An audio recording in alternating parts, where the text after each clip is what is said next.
Good evening, everybody, and welcome to On the Road with Mike Artman. My name is Denny Dwyer. I'm the coordinator of community education for the Port Huron Area School District. And something we did very interesting this spring with our community education program is to offer some field trips that grew out of a class called Off the Beaten Path. The class was taught by my guest tonight, Mr. Mike Artman. And Mike, maybe you can tell us a little bit about, I know you're an extensive traveler and everything. How did this whole class and then subsequently the field trips come to be? My wife and I, we love to travel. It started like a hobby, and about 7 years ago, we decided to organize some kind of a formal class, and we offered it through the community college because people were coming to us all the time just to ask for travel information. And as time went on, and people were asking, well, why don't we just travel to some of these places as well? And so the trips really are an extension of the course. Okay, and we started actually with community education, offering the Off the Beaten Path classes, which were sort of like travelogue seminar type things. It's more like a resource course where we try to show you places to go off of the main highways, and we also try to educate people as far as how to travel to various inns. Basically, we primarily try to focus on bed and breakfast and inning. Okay, and I guess that's where the name Off the Beaten Path comes from. These are off the byways kind of thing. They're really interesting places that most people probably would not even see. Yeah, exactly. We're trying to get people away from the Holiday Inn, Howard Johnson's type of travel and try to get them into a very unusual, very unique place, and also where they're interacting with people. I think that's the key of inning would be the innkeepers, where you're interacting with other people. Okay, so we start with the classes. We had, I think, 30 or 40 people at least involved in the classes in the fall. And then come the winter program is when we decided to expand. And that's when we did Off the Beaten Path Goes on the Road. And subsequently, what we're going to talk about tonight is those field trips, how they went.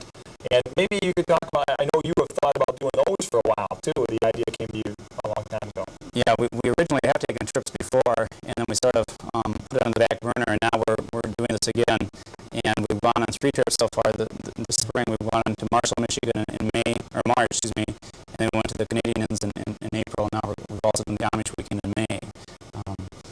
Based on all 3 of those trips, I know the people that talk to me are really excited about them, and I know before we're done, we're also going to talk about some of the things that are coming in the future. So if there's some interesting things for the folks at home, they might want to, keep tuned to that and sort of see, what's coming up down the road. Yeah, we're very pleased with the response. In fact, we weren't really sure what to expect when we offered the class back in February, as far as the trips are concerned. But every trip was a go, and we filled every trip with the amount of people that we have. Terrific. And each trip is unique, and I guess that's where we're going to get a chance to go through these sort of one at a time and get a chance to see the people that were involved.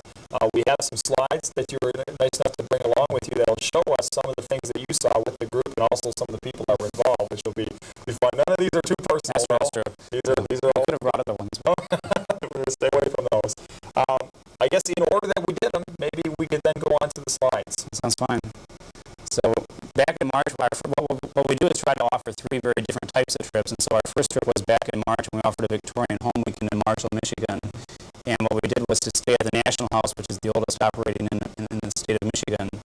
And it's an all-inclusive weekend where you would stay for Friday, Saturday, and Sunday. It would include your meals as well as your lodging, and also the home tour on Saturday night, and it would also include your meals.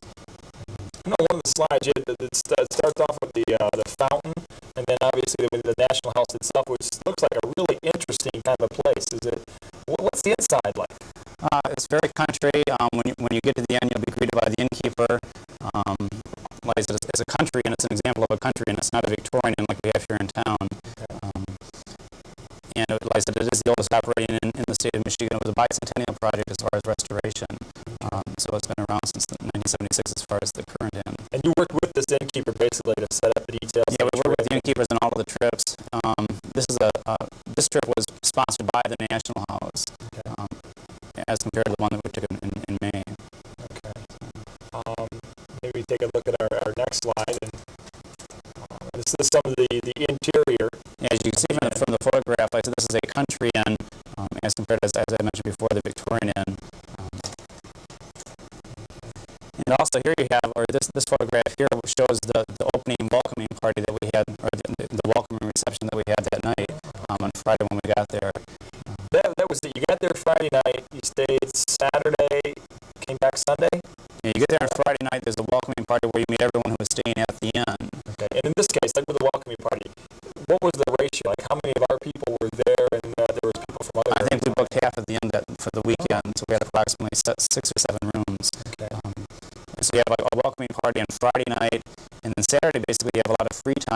locked into a certain itinerary for the whole time.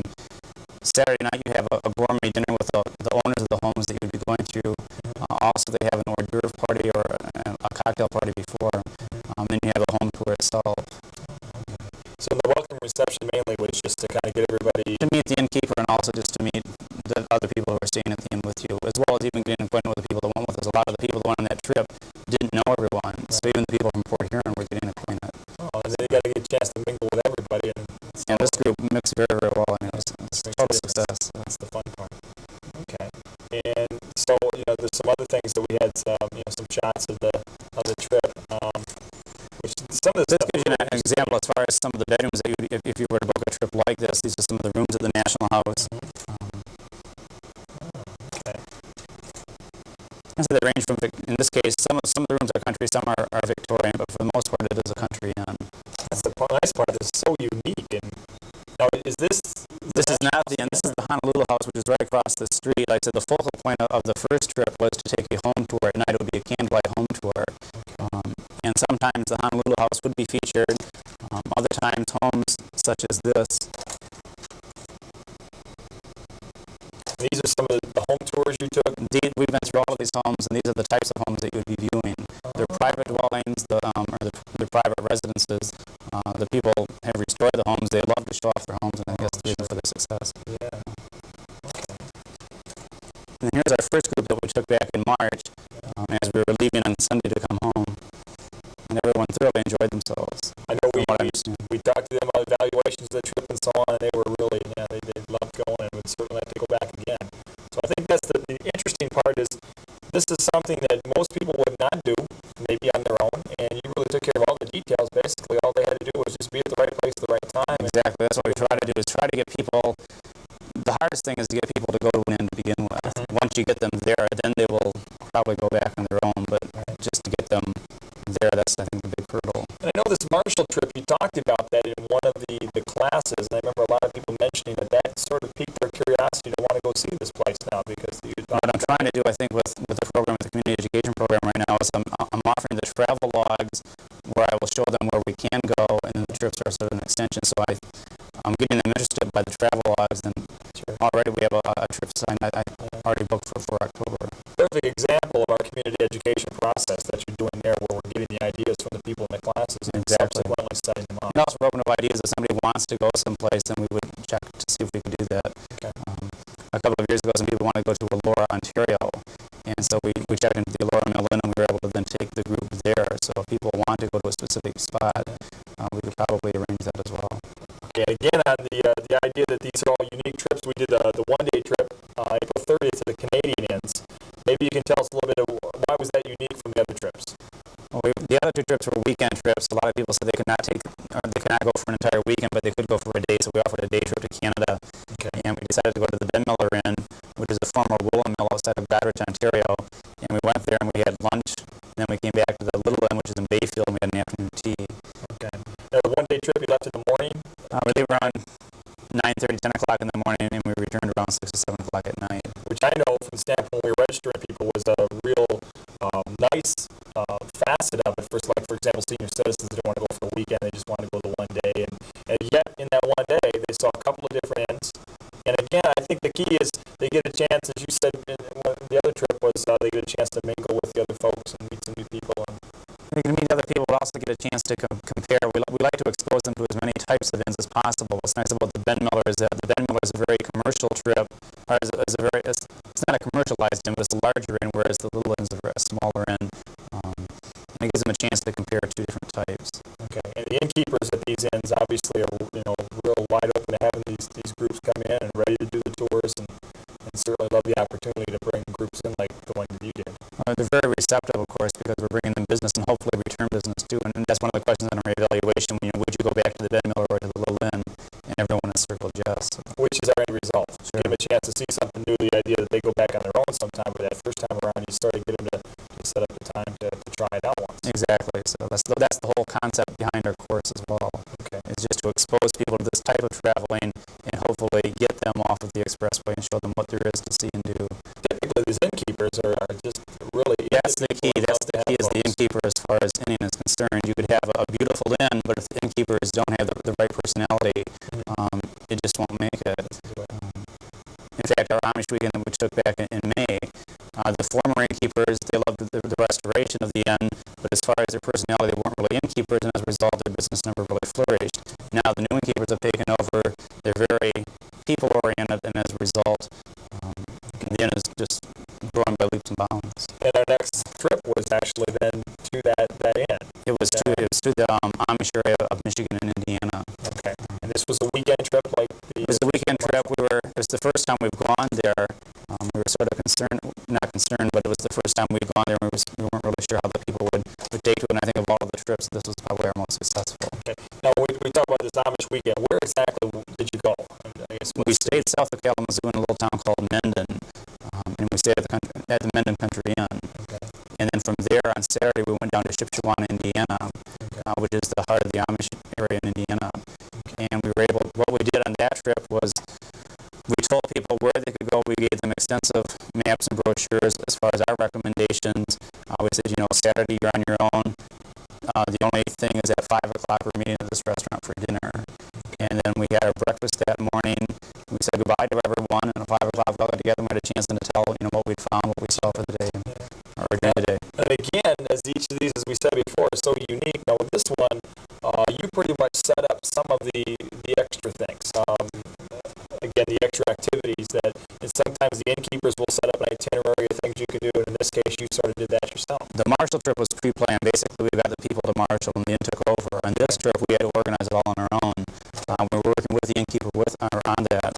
And I said that's why we're very proud of the way it turned out, because it was a total success. What kind of things then did you get included in that trip? What kinds of little nice things that... On Saturday morning, we were supposed to have an Amish quilter come in and explain how she makes her quilts and so on. She was not able to come that day, so the innkeeper felt bad, and he was able to then get us onto an Amish buggy ride. And people just thought it was great.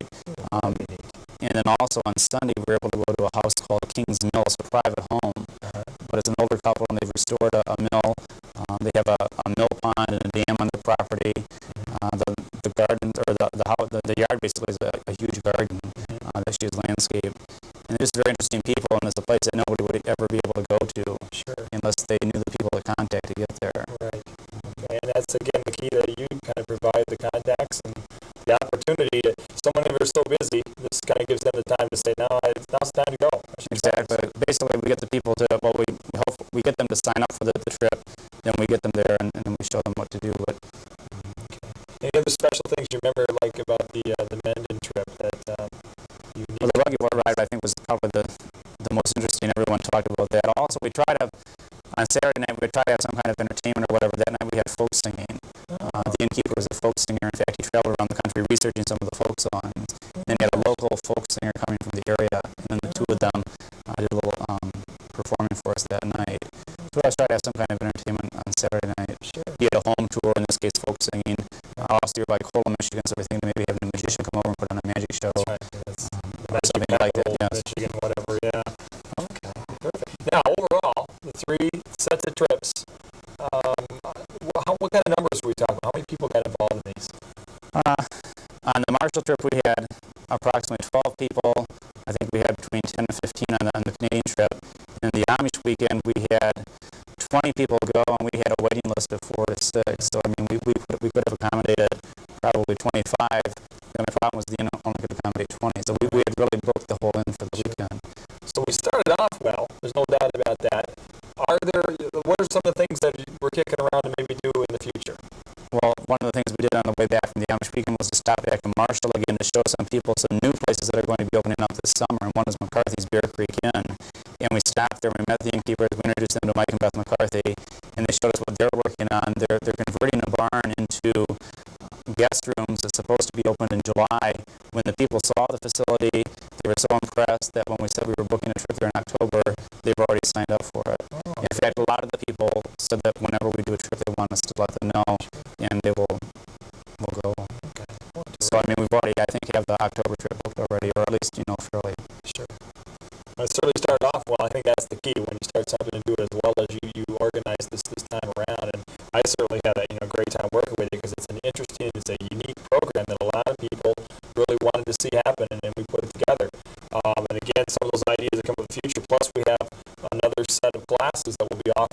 again to sort of let people know, what kind of areas are out there, and maybe spark some ideas for some new trips in the future. Yeah, I'll be offering the travel logs again in the fall. I'll be starting again with the ins and outs of Michigan, which we concentrate on some of the ins that we've gone, and I would be explaining the trips that we'll be taking again in the fall. And then also, as I said, we'll be taking a trip probably in October, possibly two in October, and possibly one in November. Okay. So I know this summer, your summer vacation, you're going to spend some time out there, as we call researching, but you're going to call more traveling out there to see what other places there are to see and some other interesting possibilities for people. This summer we've gone approximately one month researching some places down south, and so I'll be offering some new units in the fall from our travels this summer. Right. Okay. Sounds terrific. I'm really looking forward to again coming back in the fall and doing that. We certainly started off on the right step, and we've had nothing but positive, feedback on the kinds of things that you said. We're hoping to maybe find a way to provide transportation and fix some of the things that maybe we could do even better this next time around. We're very excited about doing it again. I said it's just an area that we love to travel, and it gives us a chance to travel probably more than we normally could. And so we're very excited about it as well. Terrific. Well, Mike, I'm looking forward to next fall. I think it's going to be even bigger and better. Thanks for being with us tonight. This is On